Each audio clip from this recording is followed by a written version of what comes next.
go over important topics and subjects that concern this town's council.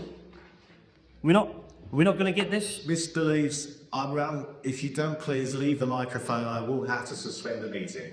I'll ask everyone to leave. But it's important subjects that need to be talked about.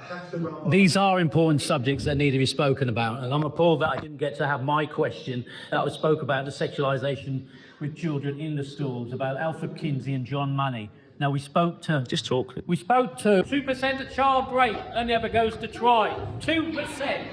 You can't even be bothered to talk about. What is wrong with this? What is wrong with this? What I'm very disappointed in is the police's behaviour in this country. We've had over 12,000 people arrested for Facebook process in this country, in a country which is half the size of Russia. I'm so disappointed in the police. I used to work for you, and the ordinary police officer is a great person. However, what you're doing in this country at the moment is repression. It's like North Korea, but worse. And I think you should be ashamed of yourself. Absolutely. I genuinely do. So today we did a march for Save Our Children, Footsteps of Freedom, for the last 5 years. I've protested in many of these marches, against the COVID vaccines and the agendas that the political stance is pushing on the people of this country. But predominantly now, since the last 3 years, I've stood up for the children, for their rights. I've got 3 children of my own, and some of the sinister things they're incorporating into the classroom concern me, especially having a son of 11 years of age that was sexualised in the classroom, 72 genders, 72 pronouns, and my son was taught about masturbation, how to feel arousal and pleasure by a school teacher, and it concerned me. So I made that predominantly more about the marches that I now put on, and I've organised 15 of them of myself. So it's important that we stand for the children 100%. Yeah, that's what we did today. So also to the situation that we're in at the moment, a lot of these sinister acts are being swept under the carpet, including the abuse of women and children. And we're standing up for the children, and we're standing up for the women also. There's a lot of sinister acts going on within the social services, ripping children out of the family home, predominantly single mothers. There's a lot of things going on in the state education system where they're sexualising our children, and they're incorporating at the moment a digital ID upon our children, which really concerns me, which will take the freedoms away from our children, their futures, their civil liberties and their human rights. To be honest, the likes of my son especially, because he doesn't understand it. He's been incorporated into this schooling system, and he believes that this is all normal at the moment. It's a conditioning of our children to believe that a digital currency and a digital ID is a normal thing for these children. And luckily enough, they've got a good father like me that will explain this to my children so they understand it. But a lot of parents are unaware of it. So it is a form of conditioning in the school. And teachers are teaching our children that it's okay to have a digital tracking system. It's okay to have a biometric system where their vaccine status is tracked, that their parents and whatever they're standing up is looked upon and frowned upon. If I say something out of place against the school or against the government, then my son's life and his education is impeded against that. And I have to stand up for what I believe in, because if we do allow these school teachers to condition our children, in the future, it will become a normal thing for our kids, and they will not understand that their lives will be destroyed and ripped from them in the future, and it will just become a normal thing to them. And it's not normal what they're doing to our children. Total of 81 BBC employees, half of whom are current staff or contributors, have now been identified as possible perpetrators of more than 152 allegations of sexual abuse since 3rd of October 2012.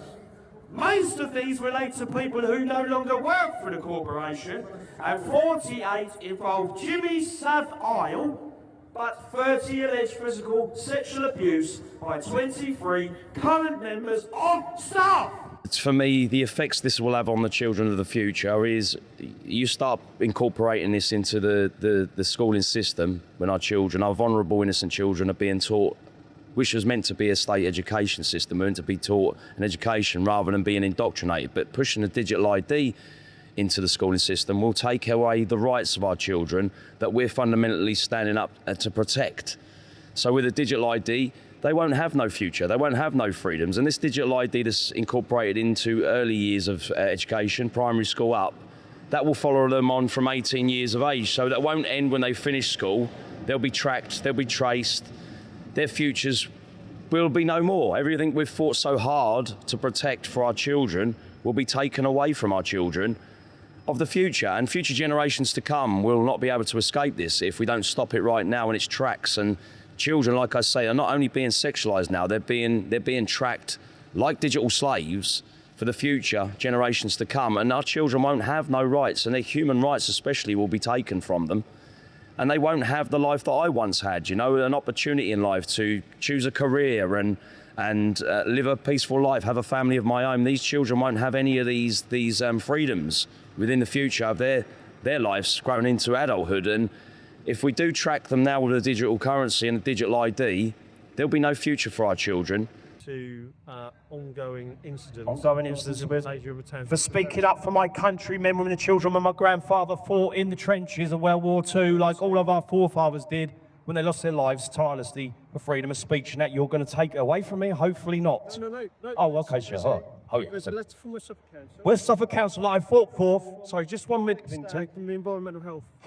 It's an environmental health issue from council, West Suffolk Council, that I fought against for 2.5 years for pushing governmental agendas against our community and our people. And now they've got a problem with me. I've got a problem with you, West Suffolk Council, because I will come back in your building, we'll have a little chat when you sent a BBC editor against me and said I was unruly and aggressive.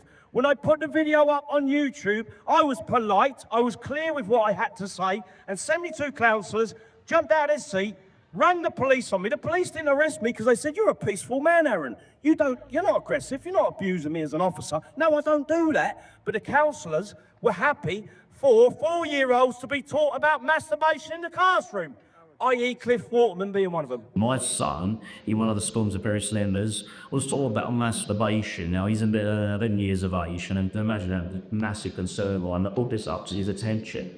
And with these words, he said he was happy for teachers to teach children at the ages brought up with masturbation in school, because there's no benefit for most of the school to teach a child of masturbation. Now, I'm sure all of you here must have children or grandchildren. Would you agree with me saying that's inappropriate to teach any child, especially 4-year-old and up, about masturbation? Hands up, anyone? Away with anyone's concerned to your children? Anyway, that was the topic we got up, and that was the discussion we had. And why we've had fun, that's the topic of that discussion. As if said, they do have something for the child over the sexual education school, or HSC levels. There's a small, they have some for it. Sorry?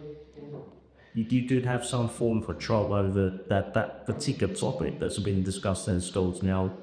There's so much happy if you're all for it, you're accepting the bathroom transgenderism into the school, they could talk about children masturbating, yeah, sexual positions, which my son was taught outside in the school. That's a massive concern, right? If the other way is that you're not willing to work with the residents of various statements. One of the topics you just discussed about climate emergencies, particular emergency, and we'll ask you for your that requests, and we'll pick it at no substance, no data suggests we're in any form of climate emergency. Now, we've given you much to no way research and time over time with it, and look at the actual stats that are binding. Now, we're here to listen to what they've got to say. But we feel like we have been listened to within the last year. That's like bang me head against the brick wall for me.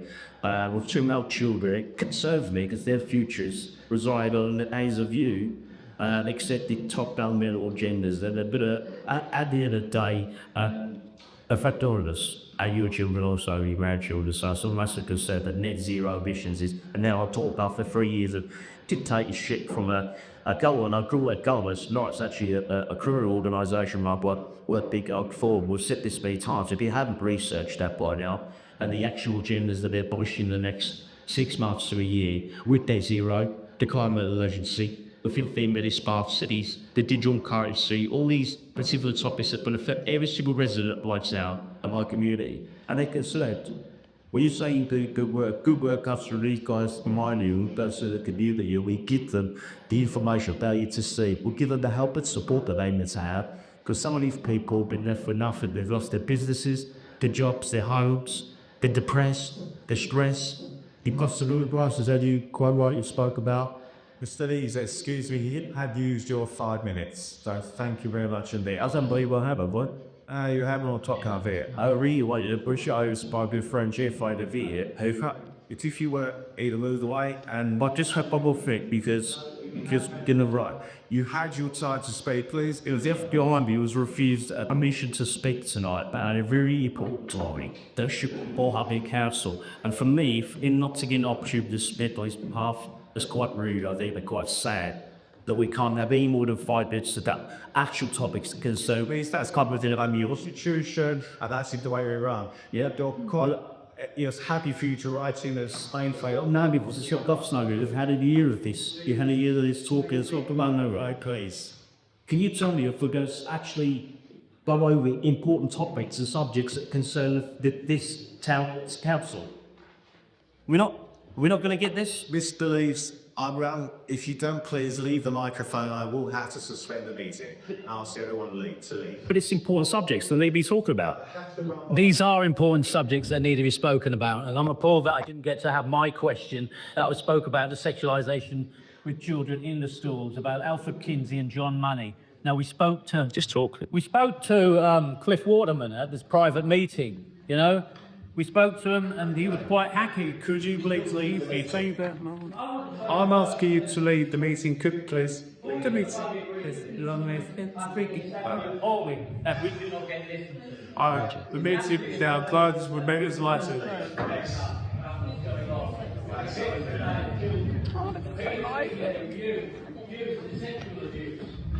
Asking him money to rape. You know, rape. 2% of child rape only ever goes to trial. 2%. You can't even be bothered to talk about it.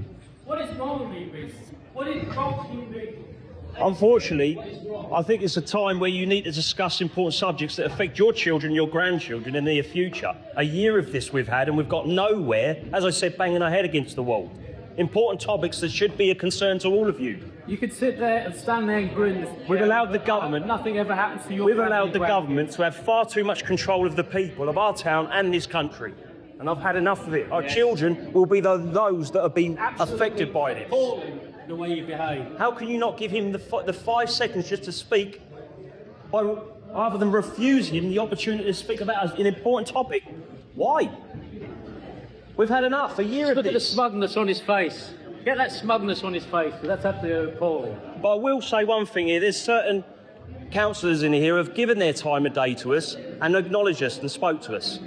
You can't do your job. We want you out, and that is the problem. We want them out. So for me, with my son specifically, he's using a mobile device at the moment, and it's becoming a norm to use his face as a scanner to get into his mobile device, fingerprint scan, and now they're incorporating into the classroom through lunchtime. So your lunch money now that your parents will give to your children for their school meals, now you have to use your fingerprint for a scanner to be given a school meal at school.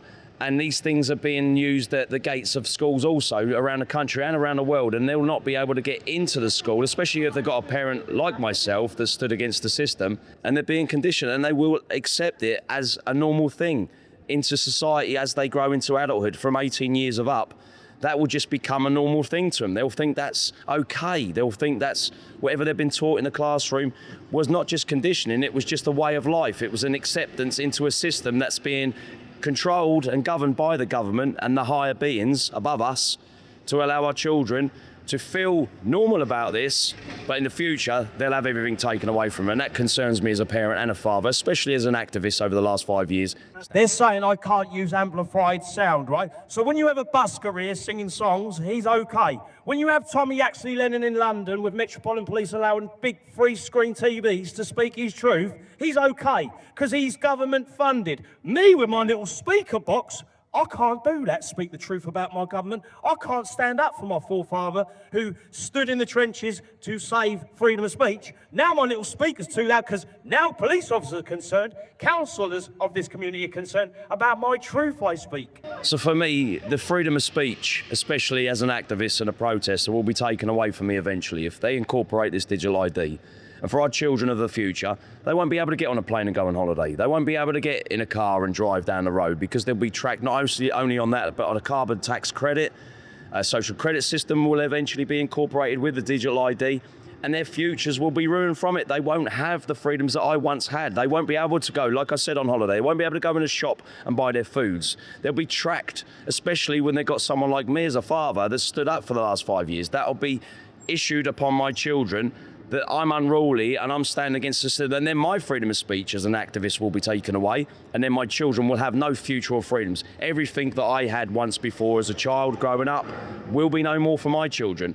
So they won't have the freedom to access their bank accounts without being scrutinised about what they're spending their money on.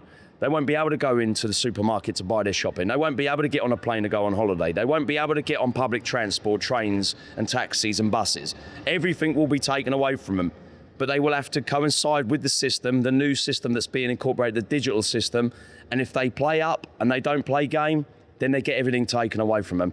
And obviously one day, the likes of myself and many other people around the world, millions of us, will have that free right of speech taken away from us, and we won't be able to alert the future generations to come that what's coming is going to be really sinister and a very dark world created for our children. It's most impacting upon people. Yeah. Going about their day-to-day life and that. Absolutely. So everyone's going about their day-to-day life, and that's affecting people. But when this country throws a digital ID into the community and you're tracked on biometric data and you have everything taken away from you and your children, that will concern you more daily than me speaking my truth in the streets daily, Tim.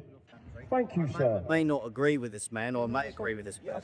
It's very important to me that there's freedom of speech in this country. What I'm very disappointed in is the police's behaviour in this country. We've had over 12,000 people arrested for Facebook process in this country, in a country which is half the size of Russia, yeah? And I'm disappointed in the behaviour of the British police, so much so, right, I'm disappointed in the 3 tiers of government. I used to work for the police, right? I had to explain this to one of your chief inspectors, right? There are 3 tiers of government in the United Kingdom, right? There's the legislature, which is Parliament. The second level, right, is the judiciary, which a good friend of mine is a judge. So if you want to arrest me, please do, because I'll call him. And the third level is you guys, right? But I'm leaving this country in 21 months. My wife's American. I'm moving to America. One of the reasons is that I'm so disappointed in the police. I used to work for you, and the ordinary police officer is a great person. However, what you're doing in this country at the moment is repression. It's like North Korea, but worse. And I think you should be ashamed of yourself. Absolutely. I genuinely do. If you want to find me, right, I run a martial arts centre in Grisby. My name's Windy Miller. I used to train you guys, right? You used to train I used to train you. And I'll tell you what, I'm so disappointed. I think your behaviour is absolutely disgusting. I don't necessarily agree with everything this man says, but the fact that you're here oppressing his right to free speech is absolutely unconscionable. I think you should really seriously consider your career and do something different. Oh, God bless you, sir. Honestly, thank you, sir. Thank you. Thank you. God bless you, mate. Thank you. What a great guy. And he's worked in a position as an officer, and he knows the rules, he knows the law, and he's right, he's absolutely correct. What a fantastic man. So for me, in my local community, I speak often enough. I go out every weekend, and there's a lot of parents that are starting to get it. They're starting to understand it. But unfortunately, they'll look at me and they'll thank me for what I do. But I want initially them to come out in the streets to speak it also into existence, because once my free right of speech is gone, other parents won't be alert to it. So they'll believe they've got the protection of their children and they're going to hold on to their children. And that system won't be incorporated into their livelihoods when they grow into adulthood. And these parents need to be alert now before time's up, because we're coming to that slow creep of the Great Reset and the New World Order agenda. And it's going to take away any right of me as an activist and anyone else around the world to alert other parents, other children, future generations to come, and they'll not know what's coming. And that frightens me as an activist. My main reason going out into the streets is to alert other parents, other people to come and follow me, to come and join me so that their voices are heard. But eventually they'll have their rights taken away from them, so they won't have the opportunity to speak up for their children and their family. And then our children are going to have their lives stripped away from them, because other parents won't be able to come out with me eventually, join our marches and our protests, and especially our outreaches to alert other people in the community and the public. So eventually, our parents, other parents of other children, will not see a life that they always dreamt for their children. Higher education will be taken away from them. The right to freedom of speech also will be taken away from them. And anything that you've dreamed of having for your children, starting a family, children, everything else, will be taken away from them eventually, because no one will be on the streets with me. No one will be able to speak their voices. And that's a scary world being imprinted in us.